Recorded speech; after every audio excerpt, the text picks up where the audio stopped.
नमस्कार दोस्तों, 7 day tour itinerary Kathgodam से मुंशियारी तक। मड हाउस में खाना खाने के बाद हम कैंची धाम पहुँचे, बाबा के आश्रम नीम करोली बाबा के दर्शन करने, जहाँ बड़े बड़े दिग्गज Steve jobs, Virat Kohli, mark Zuckerberg तक आ चुके थे। गए तो शहर में बहुत जाम लगा हुआ था, ट्रैफिक जाम था और हमें इस बात की खबर नहीं थी, हमें कोई आइडिया नहीं था। लेकिन जाम से थोड़ा बहुत निकलते हुए, बचाते हुए वहाँ पर हम होम स्टे का हमने पता किया। कभी भी आप यहाँ आएँ तो प्री बुकिंग करके आएँ। होम स्टे यहाँ अलग अलग रेट में मिलते हैं जो नेगोशिएबल है। हमारा होम स्टे 2500 कह रहा था, वो 2000 में हमें दिया और वहाँ हम रात में वहाँ होम स्टे रुके, बाबा के दर्शन किए, बाबा का आशीर्वाद लिया और अद्भुत वहाँ रुकने का अद्भुत एहसास था। और वहाँ हमने कुछ वहाँ लोकल मार्केट में जो वहाँ की लोकल प्रोडक्ट्स थे वो भी हमने ख़रीदा वहाँ से। वहाँ का जो हींग का नमक, पत्थर का जो नमक है, बहुत स्वादिष्ट है। फिर वहाँ से हम बाबा के दर्शन करके अगले दिन सुबह हम चेकआउट किए और काकड़ी घाट के लिए निकले। उससे पहले रास्ते में एक फ्रॉग टेम्पल था जो हमारा डे 2 है। फ्रॉग टेम्पल पत्थर जो बिल्कुल फ्रॉग के आकार का था, वहाँ बच्चों ने बहुत मस्ती किया और आसपास ऐसा लग रहा था कि अभी बारिश हो जाए तो पानी लबालब भर जाए कोसी नदी का। फिर वहाँ से हम पहुँचे काकड़ी घाट, नदी के किनारे बसा हुआ, जहाँ स्वामी विवेकानंद जी ने, नीम करोली बाबा ने घोर तपस्या की है, घोर आराधना की है। और जब हमने यहाँ वो बट वृक्ष देखा जहाँ बाबा अपना ध्यान लगाया करते थे, वहाँ एक अलग ही वाइब्स था, अलग ही अनुभूति थी। वहाँ सुबह हमने 1-2 घंटा बैठ के हमने भी ध्यान किया, जप किया और आराधना की। जय श्री राम, जय हनुमान, जय श्री राम। यहाँ इसी का जयकारा, इसी का ध्यान बाबा किया करते थे। वैसे तो फ़ोटो वीडियो लेना मना था, लेकिन रहा नहीं गया। फिर यहाँ से हम निकल गए बिनसर की तरफ और वहाँ बिनसर में कसरा देवी हमने दर्शन किया। जो ऊंचाई पे था कसरा भगवती मंदिर, कसरा भगवती मंदिर वहाँ अद्भुत नज़ारा था, विहंगम दृश्य था। वहाँ बड़े से बड़े लेखक भी वहाँ आए और बहुत समय उन्होंने वहाँ बिताया उस स्थान पर, जहाँ ऐसा लग रहा था 360 डिग्री व्यू पहाड़ों का। इतनी तेज़ हवाएं चल रही थी। जो मैग्नेटिक फील्ड है कसरा भगवती, जहाँ पे अलग ही रेडिएशंस, अलग ही ऊर्जा निकलती है वहाँ से, और उसका अलग ही महत्व है कसरा भगवती का। वहाँ हम बहुत देर हमने समय बिताया बिनसर इको रिज़ॉर्ट जाने से पहले। और जब वहाँ उसके बाद वहाँ से जब हम निकले तो बिनसर इको रिज़ॉर्ट जहाँ हमने बुक किया था वहाँ हमने चेक इन किया और वहाँ हमने कॉटेज लिया था और अलग ही स्टे का आनंद था। वहाँ पे एक पूल रूम था, गेम रूम था, जहाँ पूल से लेके टीटी से लेके बैडमिंटन सारे गेम्स थे। बच्चे बहुत एंजॉय किए वहाँ, बच्चों का बहुत मन लगा वहाँ। और वहाँ एक ऐसा था, मन कर रहा था कि इससे बाहर ही न निकला जाए, मन कर रहा था यहीं समय बिताया जाए। तो हम कॉटेज में काफ़ी समय हमने बिताया और उसके बाद अगले दिन डे 2 समाप्त होने के बाद हमारी डे 3 की यात्रा शुरू होती है और हम निकल गए बिरथी फॉल की तरफ। लेकिन रास्ते में जो हमने देखा वो हमसे दिल दहलाने वाली बात थी। जंगल में जगह जगह आसपास में आग लगा हुआ था। ऐसा लग रहा था जैसे तापमान इस आग ने बढ़ा रखा है वहाँ का। दिन में इतना तापमान पहाड़ों पे, ये सोचने वाली बात है। और इससे प्रदूषण ही नहीं, वहाँ का वातावरण गर्म हो रखा था, चारों तरफ आग लगी हुई थी जंगल में। खैर, यहाँ से भी हम निकलते हुए गोलू देवता मंदिर पहुँचे। आहा, गोलू देवता की तो अलग ही कहानी है, न्याय के देवता। यहाँ माथा टेका, बहुत भीड़ थी यहाँ। और यहाँ से हम पहुँचे सीधा बिरथी, KNVN बिरथी। और KNVN Birthi TRH resort, tourist rest house resort है, जिसकी प्री बुकिंग होती है। वहाँ हमें रूम मिल गया था और ये बिल्कुल वाटरफॉल के पास में था। यहाँ बालकनी से जब हम झरने की तरफ देखते थे तो ऐसा लगता था मानो हम कहाँ आ गए, सारी पूरे दिन की थकान हमारी दूर हो गई। ऐसा वातावरण और वहाँ का ऐसा विहंगम दृश्य था, चारों तरफ हरियाली, यह दृश्य बहुत मनमोहक था और कुछ ही देर में हम उसे देखते ही रह गए। वहाँ TRS बिरथी में आप जैसा खाना चाहो वैसा खाना मिल जाता है, वैसा खाना बन जाता है। वैसा ही ताज़ा खाना हमारी डिमांड के अनुसार बन गया। गर्मा गर्म खाना खाया। पहाड़ों के बीच इसका अपना ही अलग आनंद था। हमने वहाँ शाम का समय आराम करते हुए बिताया और झरने के नज़ारे का आनंद लिया। फिर डे 4 चौथे दिन बिरथी वाटरफॉल से मुंशियारी। पहले तो हम सुबह TRS बिरथी के पास ही दिन की शुरुआत की। सबसे पहले वाटरफॉल के बहुत करीब गए। वहाँ के आसपास का दृश्य ऐसा था, बच्चों को जब स्कूल जाते हुए देखा, दूर गांव बिरथी गांव देखा, तो वहाँ लगा मासूमियत देखकर, वहाँ के वातावरण को देखकर कि क्या जगह है। ऐसा तो लगा कहीं कि बस जाएं बस यहाँ, इतना अच्छा लगा। और TRS बिरथी का लोकेशन भी ऐसा था, बिल्कुल वाटरफॉल से 200 मीटर की दूरी पर था। बस मैं उस जगह को निहारता रहा, चिड़िया की चहचहाहट, बहुत अच्छा लगा। और फिर हम निकल गए बिरथी फॉल की तरफ बच्चों के साथ। और जैसे हम निकले सुबह, जहाँ से झरने और घाटी का दृश्य और भी ज़्यादा शानदार दिखाई दे रहा था। यह जगह बिरथी वाटरफॉल को एक अलग ही ऊंचाई से देखने का अनुभव देता है, जहाँ नीचे गिरता हुआ पानी और चारों तरफ फैली हरियाली मन को पूरी तरह मंत्रमुग्ध कर देता है। हम वहाँ गांव की कुछ औरतों को देखा, लक्कड़ के बड़े बड़े टुकड़े ले जाते हुए पहाड़ों पे। तो ऐसा लगा यहाँ रहना इतना आसान नहीं है जितना कि हमें दिखता है। यहाँ उतना ही संघर्ष लोगों को यहाँ करना पड़ता है। फिर हम थोड़ा आगे बढ़े। आगे झरने की तरफ जितनी नज़दीक जा रहे थे उतना हमारा दिल जो है बैठ रहा था, उतना वहाँ का नज़ारा, वहाँ की आवाज़ सुन के हम मंत्रमुग्ध हो रहे थे। और ऐसा लग रहा था कि कितनी जल्दी पहुँचे उस झरने की तरफ।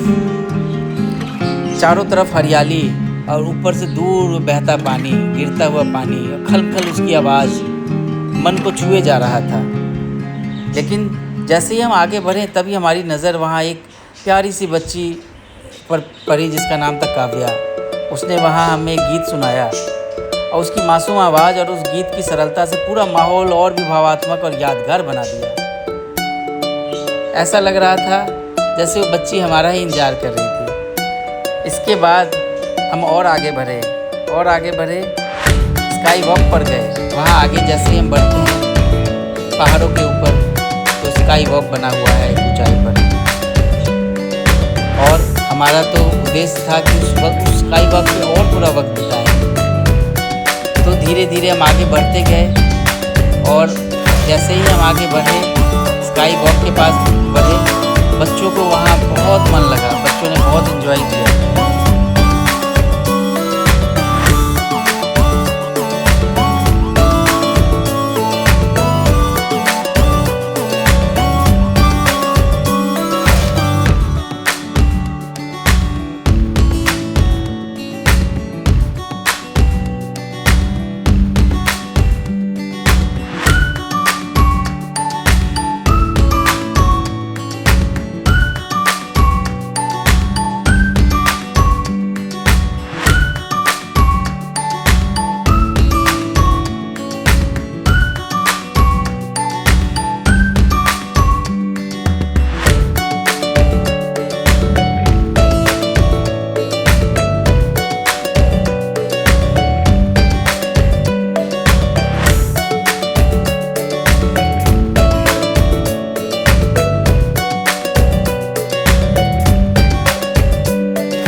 इसके बाद हम स्काई वॉक पर गए, कुछ समय वहाँ बिताया और फिर झरने के बिल्कुल नज़दीक जाकर पानी की ठंडी फुहारों का अनुभव किया।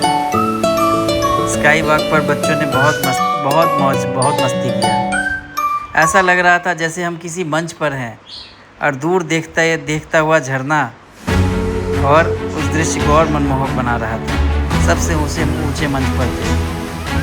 और झरने के नज़दीक गए। बिल्कुल नज़दीक जाकर पानी की ठंडी फुहारों का अनुभव किया। यह अनुभव बेहद ताजगी भरा था, मानो सारी थकान एक पल में गायब हो गई। करीब कुछ समय वहाँ बिताने के बाद हम वापस अपने TRH रूम में आए, जो वहाँ से केवल 200 मीटर की दूरी पर था। इस स्थान को रेलिंग से घेर दिया गया है ताकि लोग रेलिंग पार करके न जा पाएँ। सुरक्षा के लिए यहाँ घेरा हुआ। यहाँ हमने बहुत सा समय बिताया और शांति भाव से सुनते रहे खलखल आवाज़ और आसपास की हरियाली।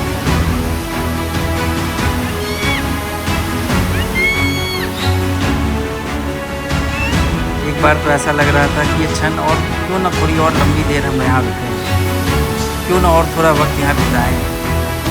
जितना वक्त बिता रहे थे उतना कम लग रहा था। भीड़ भी कम थी इस स्थान पर। अनायास भीड़ ज़्यादा होती है ऐसे स्थानों पर, लेकिन ये ऐसा डेस्टिनेशन है जहाँ हर यात्री को जब भी यहाँ से गुजरे यहाँ ज़रूर आना चाहिए और TRH बिडकी में एक रात ज़रूर रुकनी चाहिए, जहाँ से बालकनी से आपको इसका मनमोहक दृश्य, वाटरफॉल इतना नज़दीक, जहाँ आके आप मन यहाँ काफ़ी वक्त बिता सकें। ऐसा आनंद आपको और कहाँ मिलेगा।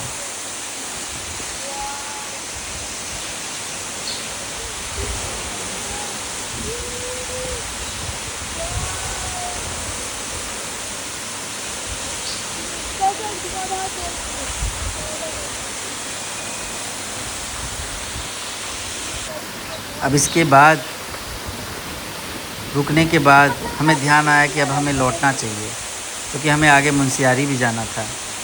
तो हम यहाँ से वापस लौटकर अपने रूम पर गए।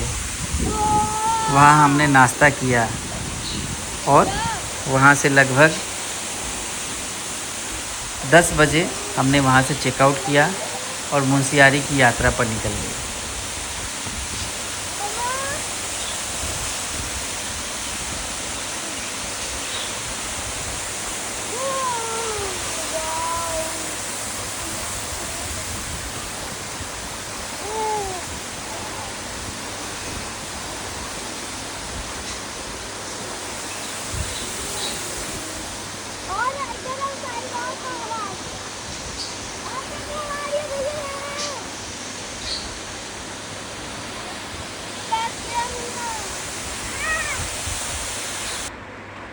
हमारा अगला गंतव्य था मुंशियारी, जो वहाँ से लगभग 1.5 घंटे की दूरी पर था। रास्ते में आसपास का दृश्य का आनंद लेते हुए हम आगे बढ़ते गए।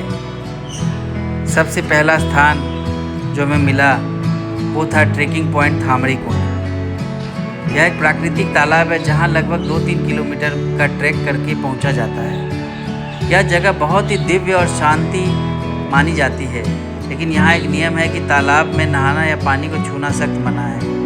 नीचे से ट्रैक के लिए लगभग 50 की स्लिप लेनी होती है और यह ट्रैक काफ़ी सुंदर है, लेकिन उस समय के कारण और थकान की वजह से हम वहाँ नहीं गए। उससे थोड़ा और आगे बढ़े तो हमें खलिया टॉप ट्रैकिंग पॉइंट पर पहुँचे। वहाँ हमने पूरी जानकारी ली कि अगले दिन ट्रैक और कैंपिंग की व्यवस्था कैसी रहेगी। हमें बताया गया कि कैंप में डिनर, अगले दिन का ब्रेकफास्ट भी शामिल है और लंच के लिए वहाँ आप मैगी खा सकते हैं। खलिया टॉप 3 किलोमीटर का ट्रैक था उस कैंपिंग साइट तक। उसके बाद 3 किलोमीटर और था खलिया टॉप से 0 पॉइंट तक का, कैंपिंग से 0 पॉइंट तक। तो वहाँ कैंप और कॉटेज दोनों अवेलेबल था। तो हमने सोचा कि एडवेंचर भी हो जाएगा और बच्चों के लिए एक नया एक्सपीरियंस भी होगा, तो क्यों ना कैंप ले लें। लेकिन हमने वहाँ सारी जानकारी लेने के बाद उस ट्रेकिंग पॉइंट पर हम मुंशियारी की तरफ चले गए। मौसम को देखते हुए हमें ये ज़रूर एहसास हुआ कि वहाँ काफ़ी ठंड रहने वाली है। मुंशियारी पहुंचकर हमने सारी तैयारी की। सबसे पहले हम कॉस्मोस ट्रैक के ऑफिस में गए, जो मार्केट एरिया में ही था। जब भी आप मुंशियारी आएँ तो मार्केट एरिया में रूम लें, ताकि वहाँ के आसपास का आनंद आप ले सकें, खाने का, कपड़ों का। तो हम वहाँ कॉस्मोस ट्रेक में हमने कैंपिंग के लिए कुछ एडवांस पेमेंट करके हमने बुकिंग किया। 1000 रुपये पर पर्सन कैंप का कॉस्ट है और 1500 रुपये पर पर्सन कॉटेज का कॉस्ट है। यदि बच्चे 8 साल से नीचे का है तो उनका चार्ज नहीं है, उससे ऊपर का ये 500 रुपये चार्ज लेते हैं। लेकिन उसी दौरान हमें ये भी एहसास हुआ कि हम ट्रिप के लिए पूरी तरह तैयार नहीं थे। न हमारे पास गर्म जैकेट था, न स्वेटर, और साथ में बच्चे भी थे। ठंड को देखते हुए हमने सोचा कि हमें लोकल मार्केट से जैकेट लेना पड़ेगा। इसके बाद हम अपने होटल पहुँचे और मुंशियारी के मार्केट एरिया में पहले से बुक किए हुए रूम में चेक इन किया। थोड़ी देर आराम करने के बाद हमने पास के अपना भोजनालय में लंच किया। वहाँ का खाना काफ़ी अच्छा था। वेज और नॉनवेज दोनों ही बहुत स्वादिष्ट और घर जैसा स्वाद देने वाला था। रेट भी काफ़ी रिजनेबल थे। लंच के बाद वापस रूम आकर हमने थोड़ी देर आराम किया। वहाँ मार्केट से कपड़े लेने के बाद अगले दिन ठीक 10 बजे हम खलिया टॉप ट्रेक पॉइंट पर पहुँच गए और खलिया टॉप ट्रेक पॉइंट पर हमने 10 बजे हमने ट्रैकिंग शुरू कर दी। एंट्री पॉइंट पर पर्ची लिया, 2 हमें स्टिक दी गई और हमें ये बताया गया कि आपको पहुंचने में 3 घंटे लगेंगे। शुरुआत में तो ऐसा लगा कि 3 किलोमीटर का ट्रैक और 3 घंटे, ऐसा कैसे हो सकता है। लेकिन जैसे हमने चढ़ाई देखी वैसे हमने कहा ये इतना आसान भी नहीं होगा। पूरा रास्ता खड़ी चढ़ाई वाला और काफ़ी टफ था। कहीं कहीं हल्की बूंदाबांदी भी हो रही थी। ऐसा लग रहा था कहीं बारिश तो नहीं हो जाएगी, लेकिन बारिश नहीं हुई और समय पर हम निकल गए थे। आराम आराम से चलते रहे। हमने बैग को जितना हो सका हल्का रखा था। सिर्फ एक पानी की बोतल थी और हमने उसको 2 बैग में सामान को बांट लिया था ताकि वज़न कम रहे। यहाँ ध्यान रखना है कि वज़न कम से कम रखनी है, अनावश्यक चीज़ें नहीं ले जानी हैं और टॉर्च ज़रूर कैरी करना है, क्योंकि आप जब अगले दिन आप खलिया टॉप या 0 पॉइंट जाते हैं तो वहाँ टॉर्च की बहुत आवश्यकता होती है। ट्रैक के दौरान धीरे धीरे हम चलते रहे, बीच बीच में रुकते रहे, बैठते रहे और रास्ते का आनंद लेते रहे। बातें करते करते और प्रकृति को देखते देखते हमें लगभग 2.5 घंटे हो गए थे और हम खलिया टॉप बेस कैंप तक पहुंचने वाले थे। बच्चों के लिए ट्रिप इतना एडवेंचरस था कि वो हमसे आगे आगे ही निकलते जा रहे थे। हम उनको पकड़ नहीं पा रहे थे। हमारी गति कम थी और बच्चे एक्साइटमेंट में आगे निकले जा रहे थे। उनको देख के ऐसा लग रहा था कि हमारा ट्रिप जो है ये बहुत ही बढ़िया कामयाब ट्रिप है और ये कोशिश करनी चाहिए बच्चों को ज़रूर इस ट्रेल का एक्सपोज़र मिलना चाहिए। इतनी गहन शांति थी चारों तरफ, इतनी गहन शांति थी। बस हमें जो एक बात का दुख हुआ कि रास्ते में जगह जगह प्लास्टिक डिस्पोज किया हुआ था।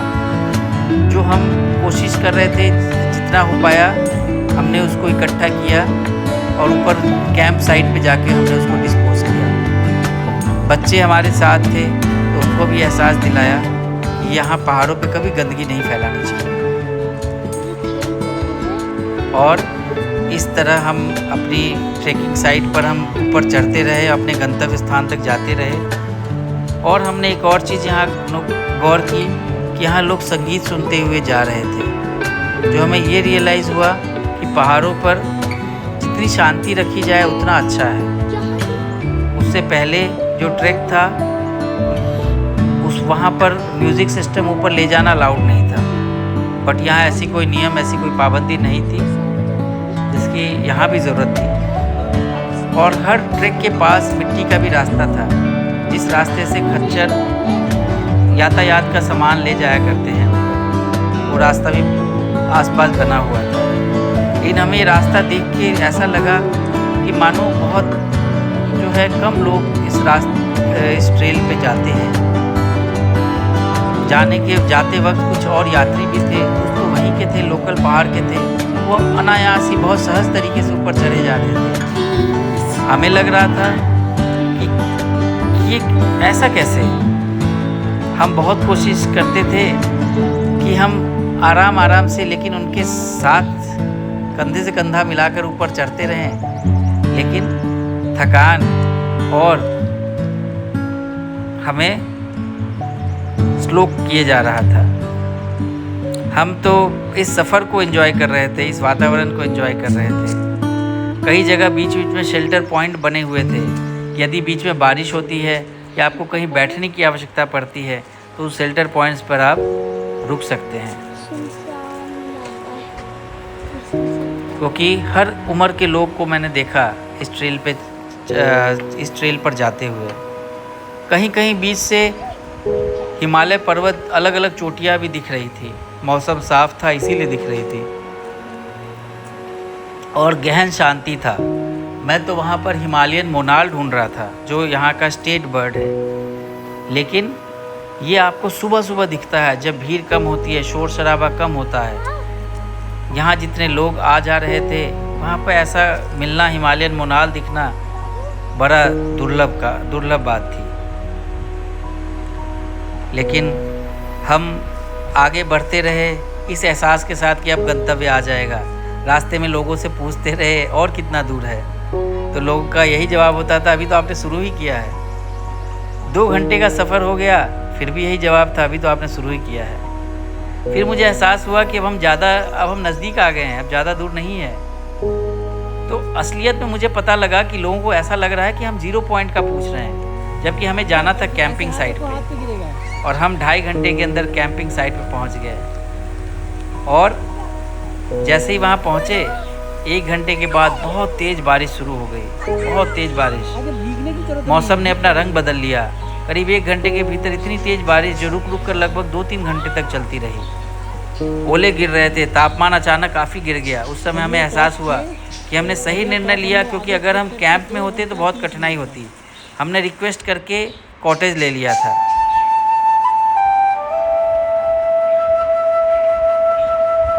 और यहाँ से पूरा मुंशियारी शहर दिखता था। यहाँ से सारी पहाड़, हिमालय की चोटियाँ दिखती थी। और ऐसा दृश्य था कि आप मन करता था डूब जाओ, बस इसी का आनंद लेते रहो। हम जिस रास्ते से आए वो रास्ते भी दिख रहे थे।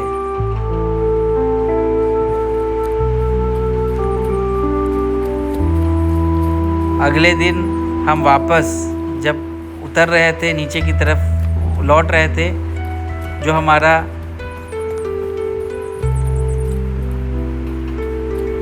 छठवां दिन था, बच्चों के साथ सुबह हमने नाश्ता किया और वापस नीचे की तरफ उतरने लगे। उतरना भी इतना आसान नहीं था, क्योंकि संभल के उतरना था। तो बच्चों की रफ्तार ज़रूर कम थी, क्योंकि उन्हें संभल के उतरना था।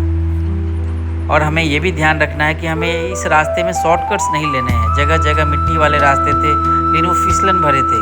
जो ट्रेल दिया हुआ है उसी ट्रेल से हमें उतरना चाहिए। तो हम लोग धीरे धीरे उतरते रहे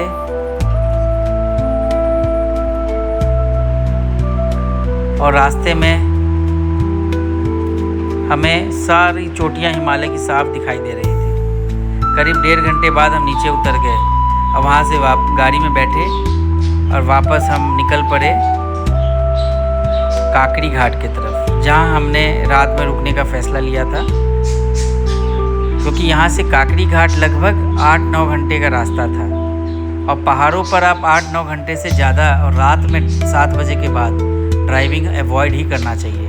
पहाड़ों की ड्राइविंग बहुत टफ है। तो हमने प्लान बनाया वहाँ पर काकड़ी घाट रुकने का, और ट्रैक ख़त्म होने के बाद हम अपनी गाड़ी में बैठकर वापस लौटते रहे। हमने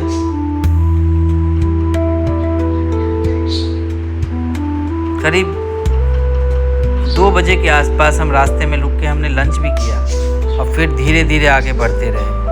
यह है काकड़ी घाट का टीआर है, जहाँ हम रुके थे।